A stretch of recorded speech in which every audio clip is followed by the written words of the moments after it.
Kembali di Sinar Kasih bersama dengan saya Yohana Lisa.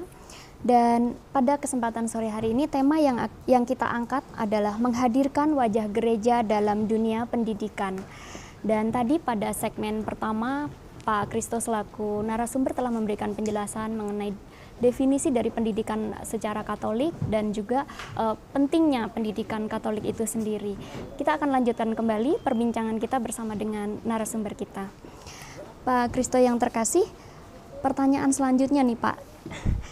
Kita sering mendengar nih kondisi di daerah-daerah terpencil atau daerah-daerah perbatasan yang mereka kurang mendapatkan pendidikan yang layak. Nah, bagaimana nih kira-kira peran atau yang bisa dilakukan dalam hal ini gereja mungkin? Ya, tentu saja hal ini merupakan keprihatinan kita bersama. Selama kurang lebih 70-an tahun Indonesia merdeka, tetapi satu hal yang menjadi masalah kita bersama yaitu tentang akses pendidikan, khususnya di daerah-daerah terpencil. Nah, saya kira saya sedikit ngomong tentang bagaimana perhatian dari pemerintah saat ini, yaitu dengan program SM3T, kemudian dengan pembangunan infrastruktur dari luar perbatasan ke kota. Saya kira hal ini tentu saja kita apresiasi dari pemerintah, bagaimana di daerah perbatasan itu juga mendapatkan akses dalam bidang pendidikan. Nah, bagaimana peran gereja dalam hal ini? Nah, sesuai dengan tema kita, menghadirkan gereja, tentu saja terkait dengan bagaimana gereja saat ini pro terhadap pendidikan di daerah perbatasan.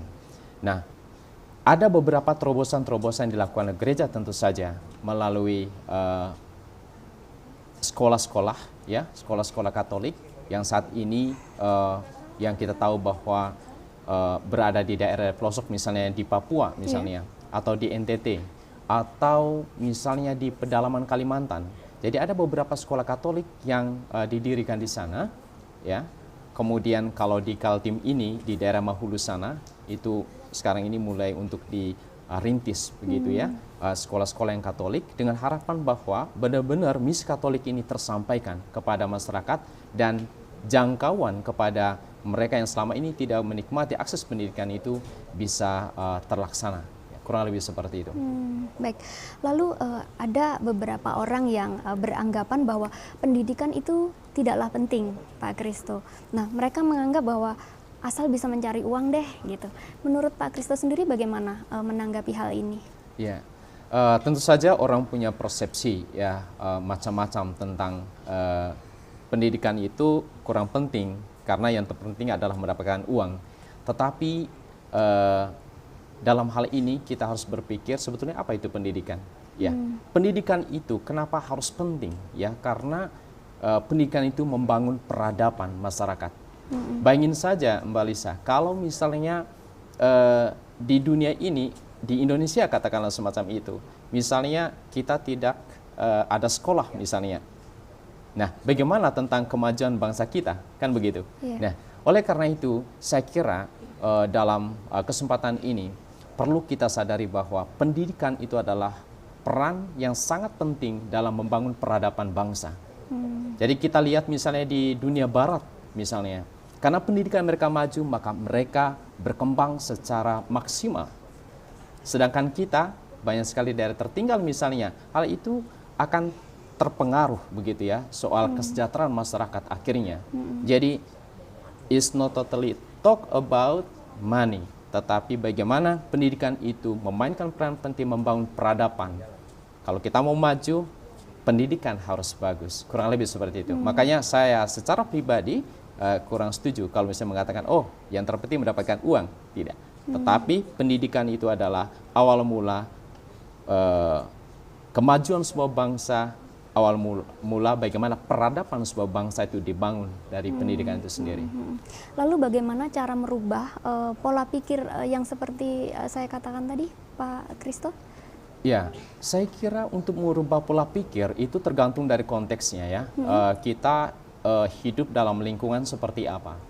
Nah, tentu saja untuk merubah pola pemikiran semacam itu mulai dari lingkungan keluarga. Kemudian di dalam institusi pendidikan juga uh, di, ditanamkan ya nilai-nilai yang membuat mereka yakin bahwa pendidikan itu yang memainkan peranan penting begitu. Gitu. Dan saya kira untuk zaman sekarang ini orang tidak lagi memikirkan tidak penting pendidikan. Bagaimana mungkin sebuah bangsa bisa maju kalau misalnya dia tidak tahu baca dan tulis, atau tidak tahu perkembangan sekarang, bagaimana melahirkan inovasi-inovasi baru, bagaimana melahirkan hal-hal yang bisa untuk lebih efektifnya kehidupan manusia. Nah, itu tidak terlepas dari pendidikan. Jadi begitu banyak hal-hal yang terkait dengan pendidikan yang bisa untuk membangun sebuah bangsa sehingga bangsa itu bisa berkembang secara maksimal, berkembang secara baik demi tentu saja kesejahteraan masyarakat itu sendiri. Lalu apa tugas sederhana dan tanggung jawabnya untuk menghadirkan wajah gereja dalam dunia pendidikan itu sendiri, Pak Christo? Ya, berbicara tentang tugas sederhana kita, saya kira sangat penting adalah kita lakukan sesuai dengan profesi kita masing-masing. Misalnya, sebagai guru, ya lakukan tugasnya sebagai seorang guru. Sebagai seorang dokter, lakukan tugasnya sebagai seorang dokter. Jadi sangat sederhana. Jadi kita konsisten pada apa yang menjadi posisi atau status kita masing-masing, itu yang kita lakukan. Ya. Jadi untuk melakukan sesuatu yang besar, mulai dari melakukan hal yang kecil, kurang lebih semacam itu. Sehingga sebagai seorang Katolik tentu saja bahwa ketika kita mencintai tugas dan tanggung jawab kita, saya yakin bahwa wajah Kristus dihadirkan di dalam apa yang kita lakukan. Demikian pun di dalam dunia pendidikan ketika seorang pendidik, seorang guru mengajar dengan baik, mengajar dengan hatinya sebagai seorang Katolik semacam itu, saya yakin bahwa wajah Kristus juga dihadirkan di dalam pelayanannya sebagai seorang pendidik.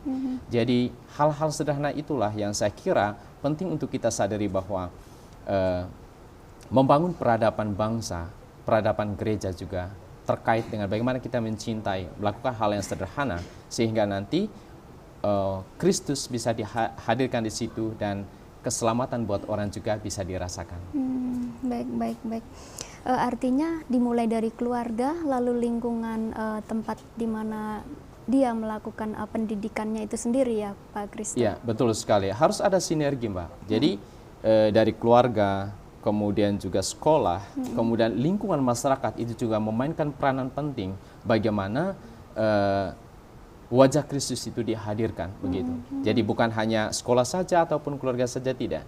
Yang walaupun di dalam keluarga dia dididik dengan tradisi Kristiani, kekatolikan, tetapi kalau misalnya lingkungan juga tidak mendukung atau sekolah tidak mendukung, saya yakin bahwa akan menimbulkan ketimpangan. Tetapi kalau misalnya ketiga-tiganya berjalan bersama, saya yakin sekali bahwa pembinaan ya manusia seutuhnya sebagaimana yang ditekankan oleh gereja di dalam dunia pendidikan ini benar-benar terasa begitu. Baik, Pak Christo, terima kasih. Tidak terasa hampir 1 jam kebersamaan kita.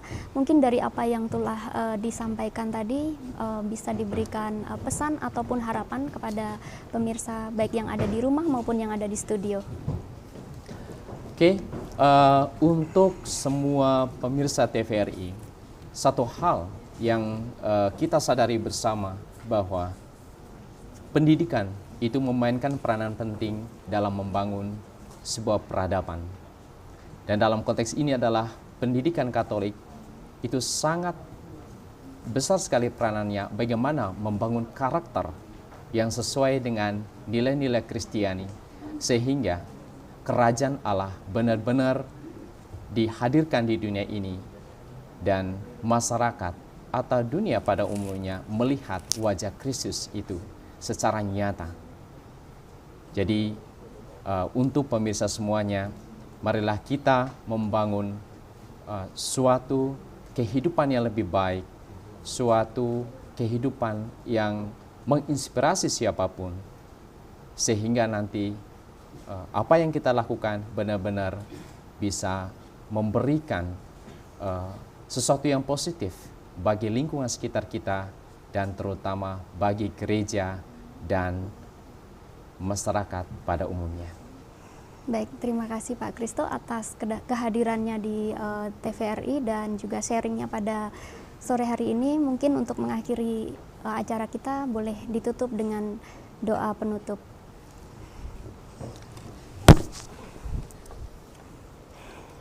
Marilah kita berdoa.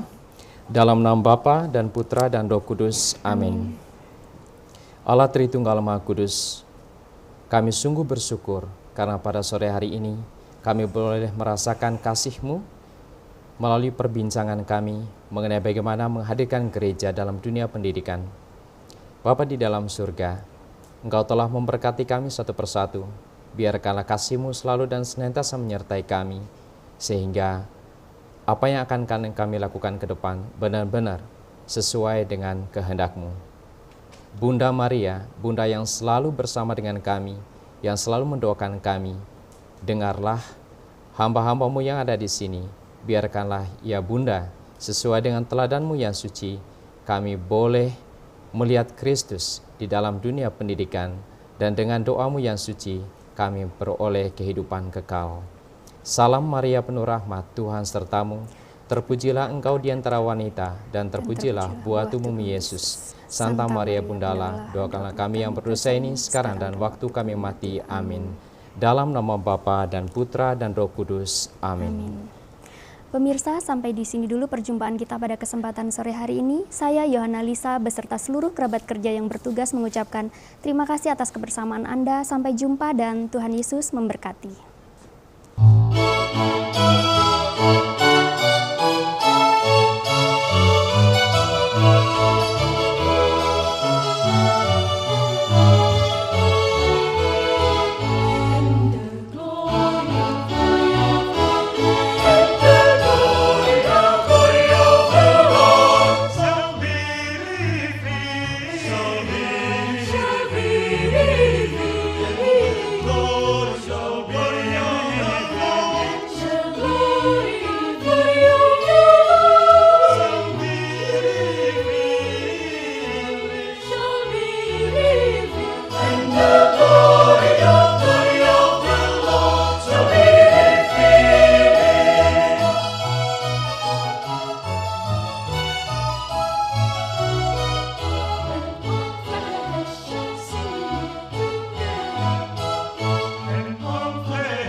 Shall see